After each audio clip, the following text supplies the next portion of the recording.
البانيز حسن يعني حديث قاح ديال يلشو صلى الله عليه وسلم يسمى لي الموتك بيلقى يا قاطبة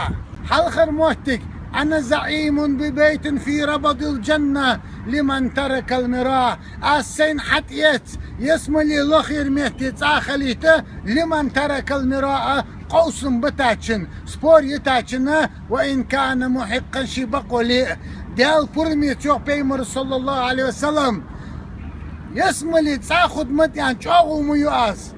لمن ترك المراء قوس بتاچن سبور يتاچن وإن كان محقا شبق لي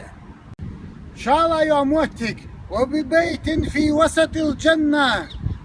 السين حديث يسمى لي يقير موتي تاخليته لمن ترك الكذبة أبش بتاچن وإن كان مازحا بيقش ثاني بوتش بلي ديال برميت سين حتى تساجو بيمر صلى الله عليه وسلم يسمى لي يقير مهتي تاخد متيانا أبش بتا والجواسقا بيقش ساج أبش بلي قال يا موتك وببيت في أعلى الجنة يسمى لي نشوح لقر مهتي تاخلي تشوغو ميو أجو بيمر صلى الله عليه وسلم لمن حسن خلقه شي غلق خز خنج واسقا شيقا خز غلق خنج واسقا يسمى لي نشوح لقا يو مهتي تاخلي تديال برمته تشوغو ميو أز